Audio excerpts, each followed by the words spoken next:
Semana passada a gente falou sobre esse tema, né? Sobre o apego. Acho que muita gente estava aqui, né? Na primeira palestra. E a gente viu algumas situações da infância que formavam personalidades. Lembra disso? Padrões de personalidade dependendo do tipo de vínculo, de laço que se fazia ou deixava de fazer com a criança, lembra? Os apegos saudáveis, apego de esquiva. Eu citei alguns tipos de apego e as consequências na formação das personalidades, né? Isso a gente já falou, né? Falamos um pouquinho do apego, da questão material, lembra disso? De algumas situações de pessoas que tinham, inclusive, problemas de acumular objetos dentro de casa, que isso gerava um tipo de desequilíbrio energético. Estão lembrados disso? E a gente falou que para ocorrer um fluxo energético saudável, a entrada e saída, né, desses objetos que a gente não usa mais, gerava no mundo, né, num outro mundo, num mundo mais sutil, essa questão energética também, da possibilidade de entrada e saída de energia, dessa renovação, o quanto ela é importante, né? Isso foi dito, né, na vez passada. A gente falou também que o apego na matéria era o apego mais fácil de ser detectado, né? Que era facilmente a gente conseguia observar quando uma pessoa é apegada. É a forma mais fácil da gente entender, né? Na gente e nas pessoas. E a gente já falou sobre isso. O que a gente não conseguiu falar foi outras formas de apego, que eu deixei bem claro a vocês que existem várias formas de apego. Falei para vocês que apego é a fonte primordial do sofrimento, lembram disso? Pedi que vocês pensassem em qualquer situação da vida de vocês que houvesse sofrimento e pedi que vocês refletissem e pensassem se não tinha um fundo ali, o apego. É ele que traz sofrimento, lembra? Se pensar em qualquer situação da vida, vai ver que o problema são os nossos apegos. Isso é que traz dor e o sofrimento para a humanidade. E o apego é uma coisa muito bem trabalhada na filosofia budista. O Buda deixou um manancial enorme, filosófico, falando como a gente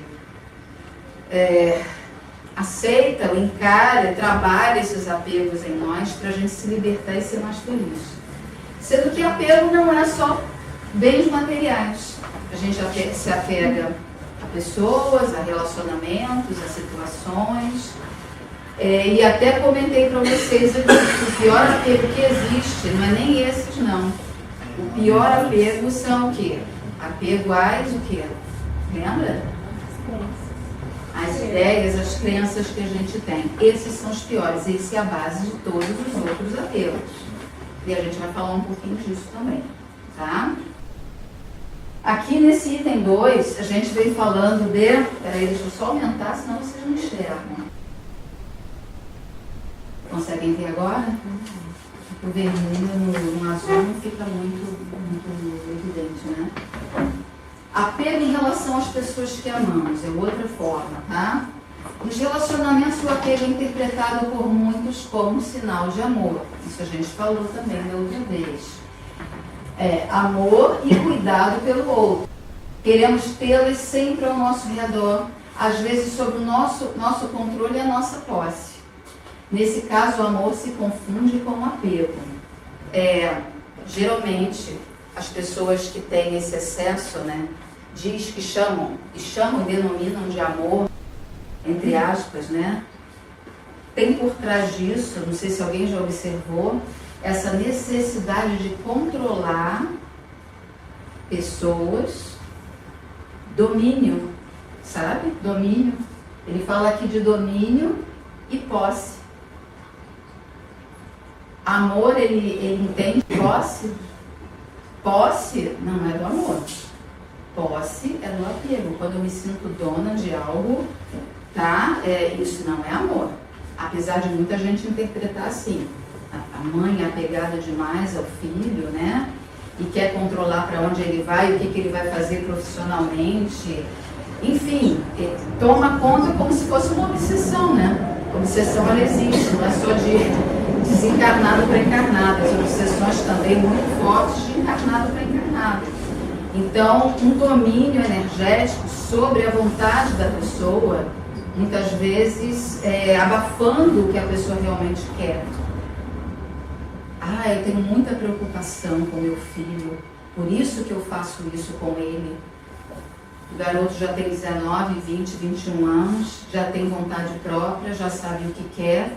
A mãe acha que ela que sabe o que é melhor para o filho. Só que ele é uma alma, ele vem com um propósito na vida que não é o propósito que ela quer, é um propósito divino. E aí o que acontece? Conflito, depressão, que a gente vê muito adolescente jovem com muitas encrencas. Geralmente os próprios pais fazem isso. Não deixa a livre expressão daquele espírito que não o pertence. Nós formamos, ajudamos o DNA a formar um corpo físico, mas ele não é nosso, eles não são nossos. Essa história que a gente acha que é filho, que a gente teve na nossa barriga, saiu daqui, é nosso. Eles não nos pertencem.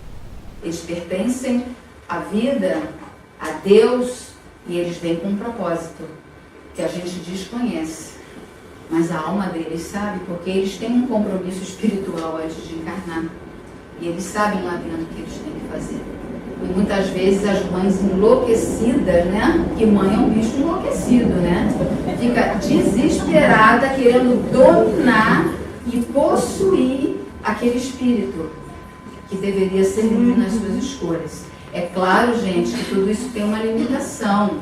Eu não estou falando para sair e deixar fazer tudo, não é isso.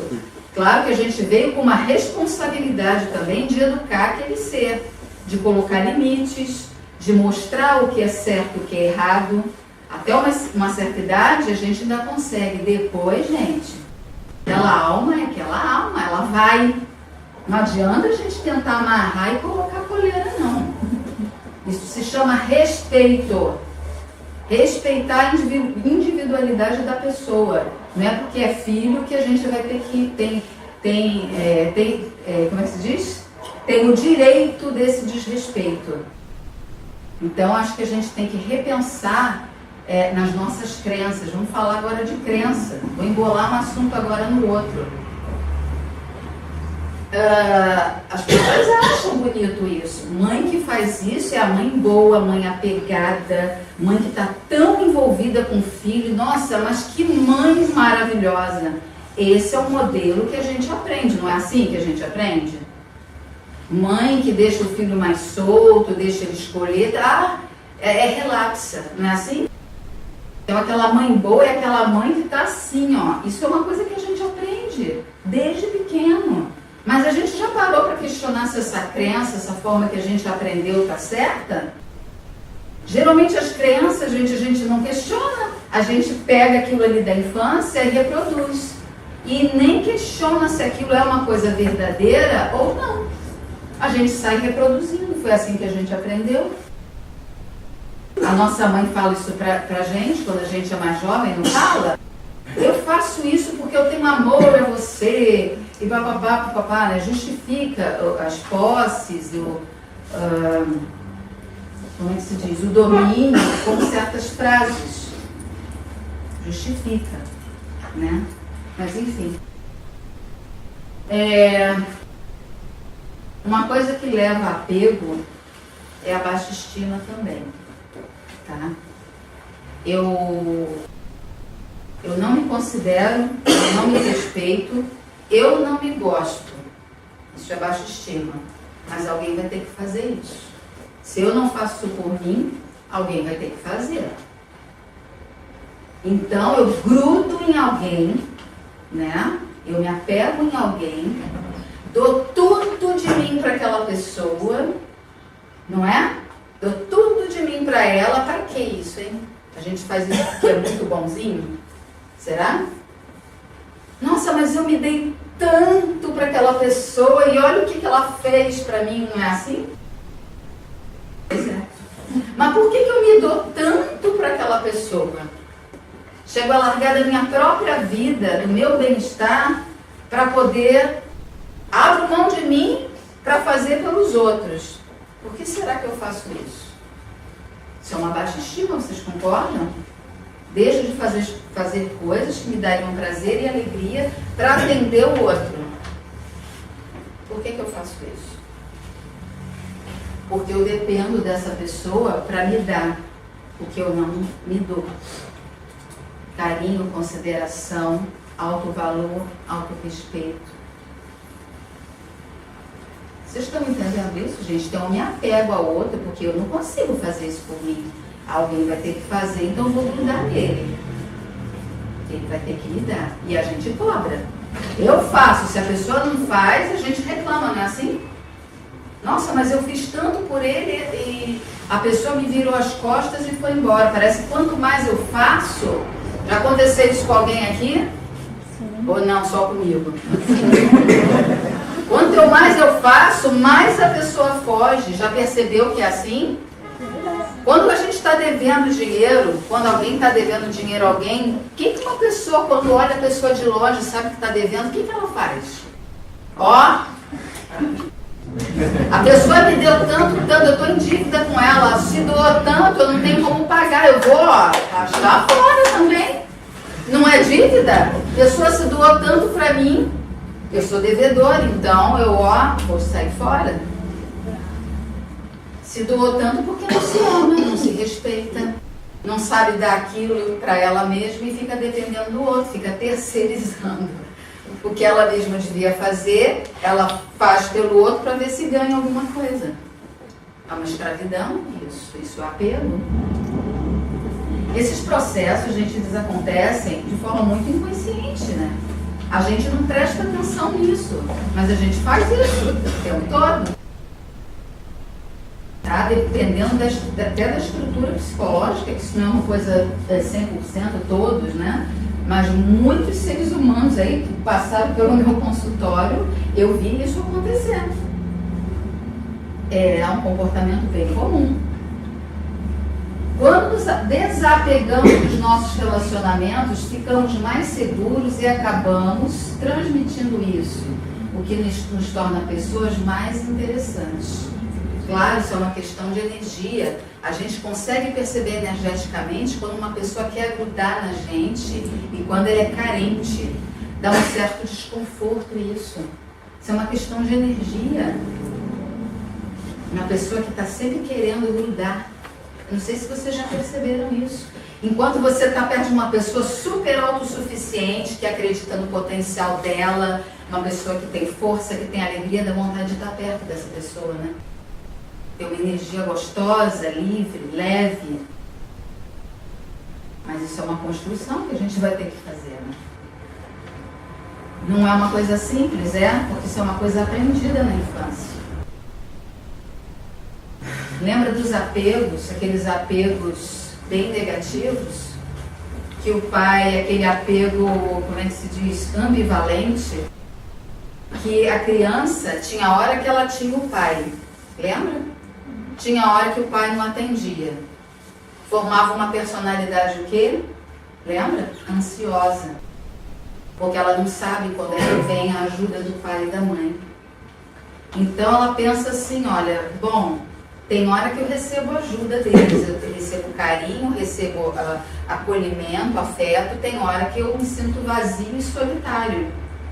Então eu vou aprender a ser bonzinho, quem sabe eu não ganho o amor da minha mãe, né? E o aconchego dela. Eu tenho que correr atrás disso e fazer por onde? E aí a gente começa a construir as nossas máscaras. E ser aquilo que a gente não é. Eu acho que o outro slide vem falando disso. Eu acho melhor a gente pular um instantinho isso aqui, ó. Apego à autoimagem. Formamos a nossa personalidade de acordo com aquilo que acreditamos que vai impressionar os outros ou a nós mesmos. Bom, eu não recebi afeto, carinho da minha mãe suficiente. inconsciente. Eu estou falando que isso, gente, essa ideia é inconsciente, tá? Tem alguma coisa de errado comigo. Então, eu vou precisar mostrar algo para ser agradável para os outros. Então, eu começo a construir uma imagem de mim mesmo para receber atenção, consideração e respeito dos outros. Isso depende de cada pessoa, da construção psicológica dela. Mas tem os bonzinhos, já viram assim? Os bonzinhos que agradam, que fazem tudo pelo outro, que ajudam todo mundo, não é assim? E muitas vezes a pessoa, ela não é assim. Mas foi uma construção que ela teve que fazer, não porque ela queira ser falsa, que é assim que a gente faz, né? Fala, fulano é falso. Ela criou essa máscara, gente, para se proteger, para ela receber alguma coisa de alguém. Não que ela esteja fazendo isso para te enganar, para te iludir. Ela precisa, ela tem necessidade de ter um pouco de atenção e carinho. Então ela se torna uma pessoa com aquela, sabe, com aquela estrutura muito carinhosa, doadora. Mas inconscientemente ela faz isso porque ela quer receber alguma coisa, porque ficou um vazio dentro dela. Então não vamos julgar, porque tudo aquilo que a gente faz e os nossos sofrimentos, as nossas dores, sempre tem um motivo, gente. Por isso que o conhecimento é tão importante, e quanto mais conhecimento, menos a gente julga. Porque a gente sabe que tem coisa ali por trás, a gente entende. Todo mundo tem sofrimento, todo mundo vem de um passado difícil. Todos nós, seja nessa vida, seja em outras, a gente vem com um acúmulo de sofrimento. Só que isso não precisa ser para sempre. O Mestre Jesus não veio há 2000 anos atrás tentando trazer alguma coisa de conhecimento para a gente, para tentar fazer com que a gente se melhore. Ele veio, tem 2000 anos atrás, ele deixou conhecimento que até hoje a gente não consegue colocar em prática, até hoje, não é? Então, gente, apego à autoimagem. Quando eu falo apego, eu acho que eu sou aquela boazinha. Eu construí essa máscara inconscientemente e eu acabo acreditando que eu sou essa pessoa. Isso é uma coisa falsa. Isso traz dor e sofrimento às pessoas. Porque eu só consigo ser feliz quando eu me conecto com a minha essência, com aquilo que eu verdadeiramente eu sou. Só assim que eu atinjo a minha plenitude. Só dessa forma. Então não tem outro jeito. A gente vai ter que se despir dessas construções erradas que a gente fez. Não adianta. Então eu crio as minhas máscaras, eu me identifico com elas e me apego a elas e acredito que eu sou aquilo. Mas será que eu sou isso mesmo? Essa é a questão. Isso se chama autoconhecimento. A gente tem que se descobrir quem realmente a gente é. E a gente está cheio de máscaras o tempo inteiro. Todos nós, sem exceção. Agora, vou repetir que eu adoro essa frase, gente. Conhecereis a verdade. E só isso que vai libertar a gente. É o conhecimento de si, é a busca da espiritualidade. Não tem, é difícil. Como é que vai buscar outro caminho? Como é que a gente quer evoluir espiritualmente buscando coisas materiais? Dá a César o que é de César, a Deus o que é de Deus. Não foi isso que o mestre falou? Se eu quero evoluir espiritualmente, evoluir a minha alma, meu ser, é através das coisas espirituais. Então não tem outra coisa. E espiritual a gente entende como qualquer coisa. Não estou dizendo só o espaço aqui, ou uma religião, uma determinada religião. Eu estou falando espiritualidade, conexão com o divino. E cada um tem o seu caminho, que leva a uma coisa só. Tá, gente? Então é isso, gente. Um apego também que eu já falei para vocês que existe, esse apego a conceitos e crenças que fomos adquirindo e construímos durante as nossas vidas. O que são crenças? Vamos ver agora ali na definição. Crença é um estado psicológico em que o indivíduo detém opiniões e ideias pré-concebidas. Crenças, gente, são as convicções que todos nós temos. Todos nós temos convicções. Só para dar uma ideia aqui, gente, do que é uma crença. No medo de aproveitar as coisas boas da vida. Tem pessoas que se colocam um ritmo muito pesado e doloroso na vida. Nunca acham um tempo para o seu lazer, para prazer, para diversão. Está sempre carregando nas costas, né? Eu tenho que trabalhar, eu tenho que cuidar de filho, eu estou com esse problema, não é? A vida não, parece que aquela pessoa nunca encontra alegria, satisfação e prazer na vida dela. Por trás desse comportamento existe uma crença. Olha aqui, ó. Crença de que a vida só tem valor legítimo quando a conquista vem pela dor e pelo sacrifício. Quantas vezes a gente já ouviu o nosso pai e nossa mãe falando que a vida é dura? Quantas vezes? Não, gente, para conseguir as coisas tem que ser uma luta assim que você tem que se matar. E se não for assim, não é digno. Não é digno. E isso é uma crença que fica lá no subconsciente da gente implantada e a gente não tem a menor ideia. E assim a gente vai agir, pensar e sentir durante a vida inteira. A gente vira escravo dessas ideias. Então, para eu ser uma pessoa valorosa, eu tenho que me descabelar, né? Na vida.